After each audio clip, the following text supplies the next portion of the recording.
What's going on, everyone? I'm back here with another unboxing video, and today I'm going to be unboxing and taking a look at the Canon VIXIA HFR800 HD camcorder.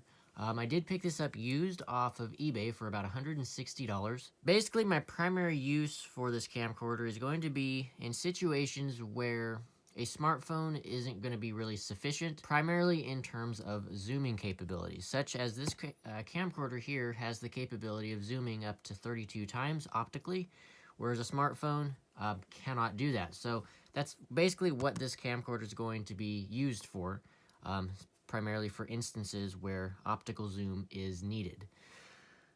But yeah, anyway, so here's the box. Here's the front here. That's kind of a brief look at what the camcorder itself looks like. It is also very, very small and compact, which is super, super nice. So then there's some more details and specs on this side.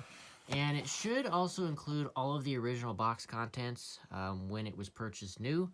So I'm hoping that all of that is indeed in here. So let's go ahead and open it up and see what we got going on in here. So first and foremost, looks like they did still include the original instruction and or quick start guide. So that's kind of cool to see. And then down in the main portion here, looks like we have the camcorder itself right here in bubble wrap. So let me move that for just a moment. Okay, and then over here, looks like we have the original battery. And then we have the USB cable. And then around here, we've got what appears to be, let me take it out of that.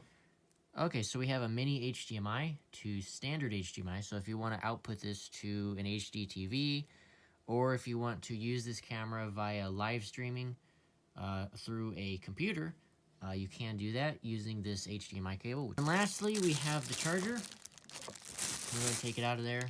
So basically, this is a proprietary charger via Canon that allows you to charge the battery while it's attached to the camera, while also being able to power the camera via a wall outlet without the need of a battery attached. Okay, so there is the camcorder itself. As you see, like I said, it is really, really small and compact. So there it is in the palm of my hand. So let's give a quick tour, kind of show what hardware we got going on here. Okay, so we have our zoom slider here for telephoto and wide angle. On the back here, you have the little door or attachment place rather for the battery. And then we have the start and stop recording button, an access light to let you know if it's accessing data. Round on the front, you have the lens opening. And then on this side, you have your hand strap as well as the power connector for that charger that I showed earlier. The lens cover switch, so you can open and close the lens shade, as you can see here. So if you slide it down, it opens it up.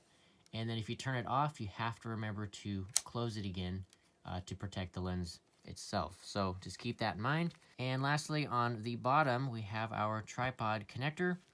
Okay, so anyway, opening it up here, you can see it has actually a nice size screen. It does look like there are fingerprints on it, so I'm going to have to wipe that off, but no big deal. And it also is a touch screen as well. Then we have the power on and off button right here, and then below that we have our picture and or video preview button.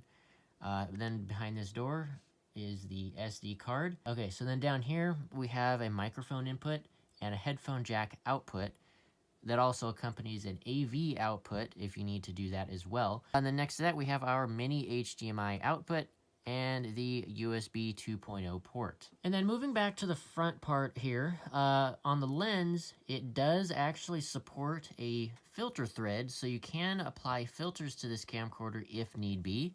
And it does take 43mm filter size, and I actually did get one here. I did get a cheap Vivitar UV filter.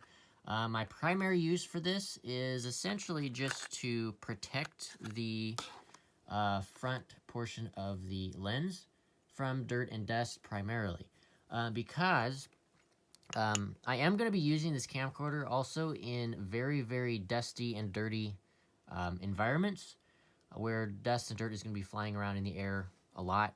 So, and because of that, when you open this up, there's a lot of sensitive equipment within here that the dust can get into, and it could potentially damage the stabilizer and things like that.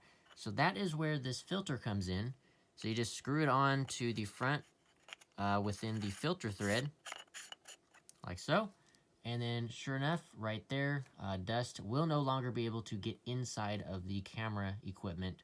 And it does automatically turn on when you open the screen. You can also adjust that within the settings. So if you don't want that to happen, you can turn that off, which is really, really nice. But anyway, so this is basically what you're going to be looking at here. The screen is really basic. It's not the highest resolution, of course, given that it's a relatively cheap camera.